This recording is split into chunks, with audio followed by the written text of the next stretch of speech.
When creating a composition, especially one that has a lot of different imagery, take some time to look at each of your images and assess what you can do with them and where you think they would best fit. Some of my images would work well as background imagery or maybe as texture overlays, but they definitely wouldn't be the main subject. Some of these would work well as a good subject, but maybe I need to crop them out or I need to use just part of them. Other things, I may not know where I want to put them, but I need to incorporate them somehow into my design. Knowing where to start tends to be a good, tricky part for any kind of composition. For me, I always like to start off with the background just to set the tone and mood. I know I want to have this as my background image. For you, your background could be a solid color. It could be a gradation of color. In our case, let's set up a gradation of color using our color swatches and then put a picture on top of it to see how it would feel. I'm going to pull on my color swatches just to have them as a reference. Then from here I can choose my eyedropper tool and I can click on one color, and if I need to I can swap it over and then pick up another color. Now I've got the foreground and background set as two different colors. If I use my gradient tool, I can set it to be the new gradient, and I can set the basics to be the foreground to background, and this will give me the gradient that looks like this. Now this is a linear gradient and I can play around with the different kinds of gradients as well too. I even like this kind that kind of goes radial from one center point around. To work with this, usually you put it over to the edge and then you can rotate it however you need it to be. Let's set it up here and then maybe dial in where I want it to be. Or I could just do a simple radial. I think that looks good. Now that I've got a tone to start with and not just a blank white canvas, let's bring on a picture. I'm going to bring on my sky. Simply dragging it and dropping it in, you can see how huge this picture is. It's a nice high resolution picture that fills my 11 by 17 perfectly. Now that I've got my picture in here, now we can start to pay attention to our layers panel. Inside the layers, know where your layers are at. In our case, I've got this picture on top, and if I change its blending mode to something different, you can see how it's going to quickly and easily give me a different look and feel. A lot of these would work out really well, some of them not so much. This is actually not too bad. The soft light gives me the colors that I want, keeps it nice and light. These kind of give me some different vibes and feel, that's okay. And luminosity, of course, just pulls in the colors that are on there. I really like the soft light feel of this one. So I'm going to set this up as my background picture. The other thing I need to do is to somehow incorporate my hands in there somehow, but I want this person to be my main image for my person. So I'm going to drag her in and let's work with her. Now my next question is, what part of her do I want to use? Obviously I want to keep her face, but I could do some creative cropping with her. She doesn't have to be in the center. I could have her off to the side, one side or the other. I could have her in the middle. I could even rotate her upside down and do something weird from there. The other thing I can do is I don't have to keep her just her by herself. If I wanted to, I can crop out the background, or I could even start to play around with my blending modes. You can see when I do this, it does change the look and feel of how she's perceived within here too. Now it all depends on what you're going for. In my case, I like the way that blends pretty good, but I'm losing her. Hard light does it best. There's vivid. I think vivid also gives me a nice blend. There's a pen light, which is different. Of course, difference usually does the negative of what I've got. I think pen light gives me kind of some interesting results that I can play around with as well too. Finally, if I don't like her colors, or if I wanted to change up the look and feel of just that picture, she's black and white. This means if I add an adjustment layer on top of her, let's say I did something like hue and saturation. I can tell the hue and saturation layer to be a clipping map path. That means whatever I do to here, it's only going to affect the colors that are below. I'm going to set it to be colorize, and so if I wanted to change her color, you can see how I can change the hue and saturation settings here, and it will automatically adjust on there. We'll bring it back up Ooh, there we go. Looks like the lightness and darkness kind of gets rid of her or brings her back up. Maybe I won't adjust that too much, but I will adjust the saturation until I get a nice hue that I like. I think the red blends in well from there. Again, all of that happens because the clipping mask is pointing to this layer, and so it only affects that layer. Let's keep playing around with the placement of things. Having her off to the side really creates a nice imbalance and focuses on just part of her face, and it doesn't dominate it too much. I kind of like this side, so we'll keep it like that. I was thinking to balance things off, maybe I'll select just these arches and incorporate that into my design. To do this, I'm going to bring it in. Again, pay attention to what layer it brought it in. Notice that when I did this, because I had my picture layer, it brought it underneath there, which also got rid of my clipping mask. So let's add that back to my design.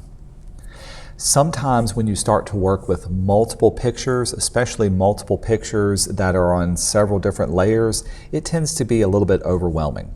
So if you don't want to work on multiple layers, I could have opened this picture up as its own individual document, cropped everything out, and then brought it in as well too. In my case, to make things simpler, I'm going to turn off visibility for everything so I can just work on this layer and not accidentally work on another layer. To mask out only this part, let's choose one of our selection tools.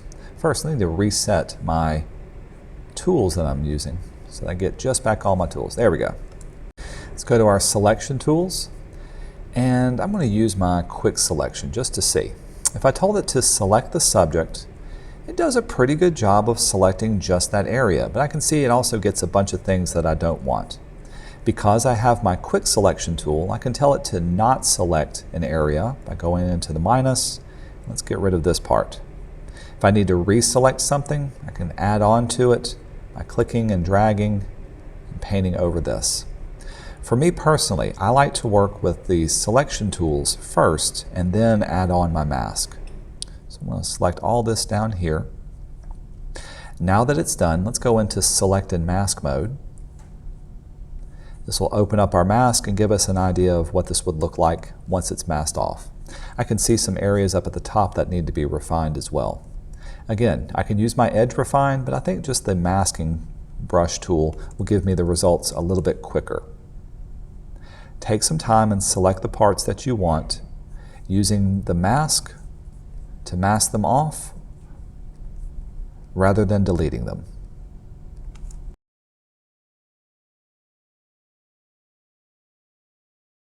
Finally, once you get your mask set up, make sure to go to the bottom, and we're going to output this to, we're going to output this to a layer mask. We can say OK, and that gives us just the object by itself, and you can see how it's masked on. Once again, let's pull our layers back on, turn on all of our other layers, and let's see how we can blend this in with our design. First off, I'm going to play around with my blending modes just to get it to fit the color. Another fun thing you can do with your blending modes is if you have a blending mode, let's say I set it to color dodge for this one, I'm going to duplicate my layer by right-clicking on it and choose duplicate layer. Say OK. Then I can choose another blending mode that goes on top of it. And oftentimes both of these blending modes working together will give you some interesting results that just doing it once wouldn't yield. In our case, let's see, I kind of like the grunginess of both of those working together. There's vivid light. Yeah, just vivid light by itself or just color dodge by itself wouldn't give me the same kind of look and feel. The final thing, of course, you can do is to drop the opacity of one or the other just to knock it down a bit so that it shows up a bit better. Now I like both of those. Finally, with both of them selected, let's see if I can scale it up and get it to almost match this one.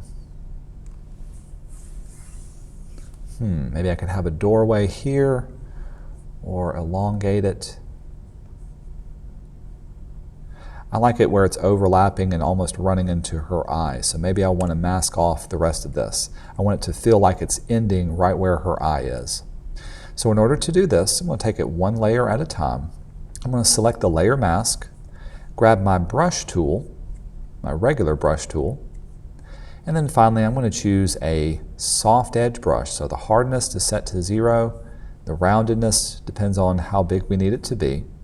Do make sure you're working in normal, 100% opacity and flow. And wherever I paint black as my fill color or as my color within the layer mask, it's going to mask off that area. So I want it to end right there on her eye. So now it feels like it's actually blending in and stopping right here. What if we went all the way down? I think that actually kind of works well, or not. I like that. Let's do the same for the other layer since I have it on there twice. Stopping right at her eye.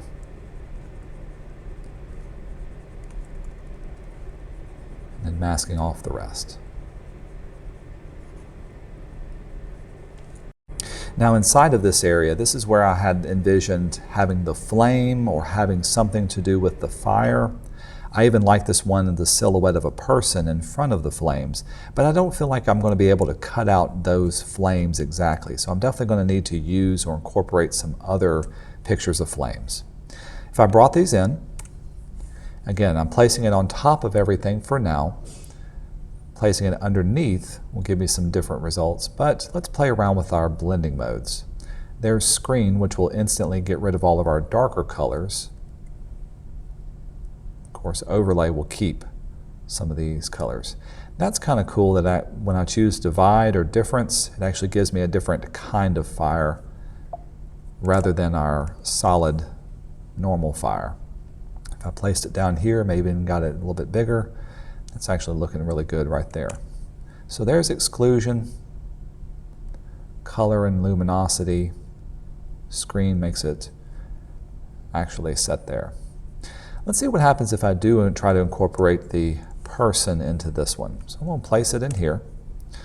Like I said, it's going to be hard to get the flames, but maybe I could keep the silhouette. If I change this over to, yeah, there's screen. So I get an idea of the person is now in there, another person in the fire. I think it's starting to cover up her face a bit more. So I'm going to add on a layer mask by clicking down here. Now that I have a layer mask on my person layer, I can use my brush tool and I can paint on some black to tone down some of the fire imagery. I'm actually going to drop the opacity down just a bit so I can still see her without actually losing some of the fire that I need. This all depends on how you want to play around with the look and feel of your picture. There is no wrong answer. A lot of this just happens to be play. Once I got this, now let's see if I can maybe scale him down and get him to fit a little bit better inside of here. Well, I like that. Let's do a layer mask on top of my flames because I'm losing his picture. I'm going to mask out some of those flames just a bit. That'll bring him forward. Going back to my visual research, I need to incorporate these hands somehow. Remember, 2 of the pictures of the song imagery that I gave you need to be part of your design. So for this one, let's drag it on. Let's see what we can do with it. As always, make sure you know where it's placed inside of your design. I want these to be on top. I can play around with the blending modes for them. These look good, but I think it's going to start to get in the way a bit too much. Let's see if we can do something a little bit more. I'm going to turn them upside down. Oh yes, now that's looking really good. I like the way that they're reaching down. I want it to seem like it's reaching from inside of the arches. So, see if I can find a good one where I can see what's actually going on. I know what I need to do. I need to actually select my hands. Once again, let's go to our selection tools, tell it to select the subject. Again, it does a pretty good job, but it doesn't get everything. We'll add on to it. Uh-oh, went too far. Let's see if we can go into mask mode and refine our selection. I don't need it to be a perfect mask on this one because I'm going to have them reach through the little arches, but I do want to refine it just a bit. Again, once you get something you like, we're going to output it to a layer mask. Now that it's a layer mask, I can see it a little bit better in my overall composition.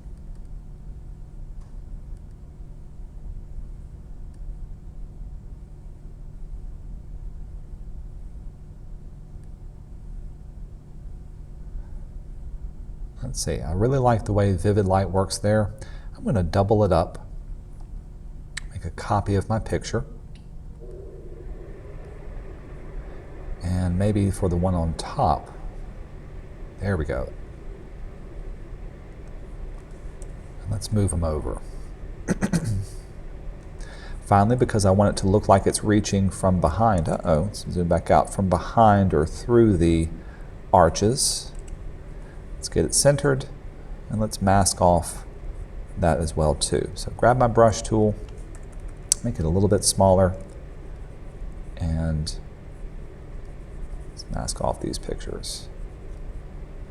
Again, mask off this one, choose the mask. Oops.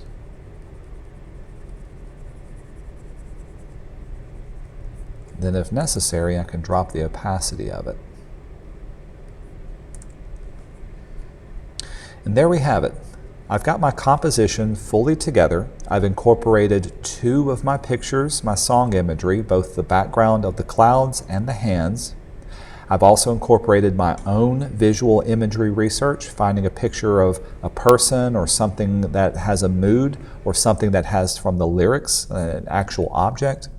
And then finally, I incorporated the tones or the colors that I wanted that also fit the style of my design. The last thing that we need to incorporate somewhere in your picture are the title of the song. The title of the song needs to be done in text, and so in this case I need to have Another in the Fire somehow incorporated within my design, and we'll do that in the next video.